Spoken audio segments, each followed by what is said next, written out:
Well, we lost a few icons over the last several months, and a couple of them have touched my life uniquely, certainly with respect to music. Hi, everyone. It's been a while since I spoke to you the last time.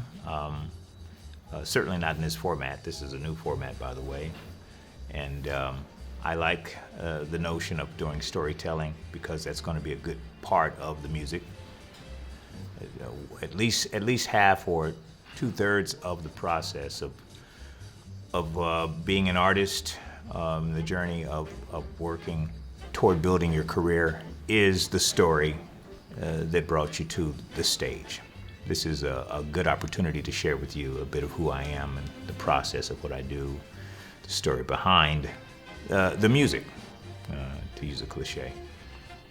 Well, we lost a few icons over the last several months, and a couple of them have touched my life uniquely, certainly with respect to music, and they are Gene Hackman and Quincy Jones.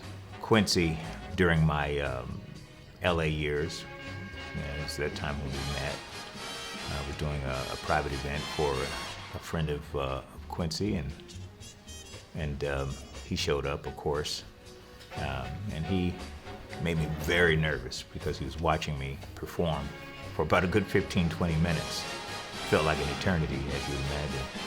He watched me for a while, and then after I finished, he came over to me, interrupting his whole flow of, hanging with his guests and greeting his friends and stuff, and that was very gracious of him to do that. But he came over to me, and he said, with a smile on his face, "You've done your homework, haven't you, young man?" So I never will forget that.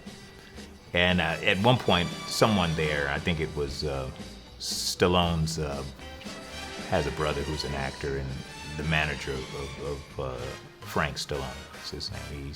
He was there, and he said, I think I want to manage him. And Quincy heard him say it, and Quincy said, "Well, you're crazy if you don't." So, things like that you never forget, especially given Quincy's contribution, the enormity of his, of his life and his work, and all of the things that we will always have time in memoriam to look back on and to see its mark and its impact on music to this day. I mean, whether you're talking about Michael Jackson or Frank Sinatra, Count Basie, etc., so many others, but I want to at least give acknowledgement the fact that we've lost a major force and a source of tremendous genius at the death of Quincy Jones. But then we also lost Gene Hackman.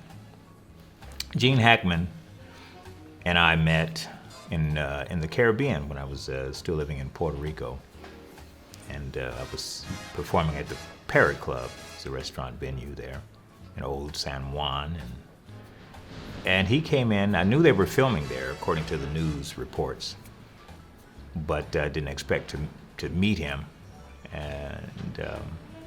But he came, and he was at a distant table in the restaurant. And I said, well, I won't be too obvious that I see him. A major fan of his work, of course.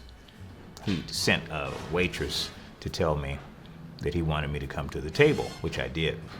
I went over to the table, and this is, don't be too hard on my Gene Hackman imitation, but he said, I really enjoyed your work, and I'm gonna bring Morgan tomorrow, which he did. Morgan came the next day, and for the 3 months that they shot that film Under Suspicion in Puerto Rico, we hung out. I never will forget that. It's a great time. I had Morgan over at the house for dinner, helped organize his birthday party, all these memories that will never fade. And Gene, of course, two-time Oscar winner, was also a jazz aficionado. He loved jazz music. I didn't know that at the time until after we met. But he was a great patron of the arts, great supporter of artists, and had a huge collection of music from what he shared. So what another loss in Gene Hackman. But the song that comes to mind, I said I would commit to doing a few tunes because of its meaning and, of course, in the context of of these great stars. I think about the song "There Will Never Be Another You." There will be many other nights like this, and I'll be standing here with someone new. There will be other songs to sing, another fall, another spring, but there will never, ever be another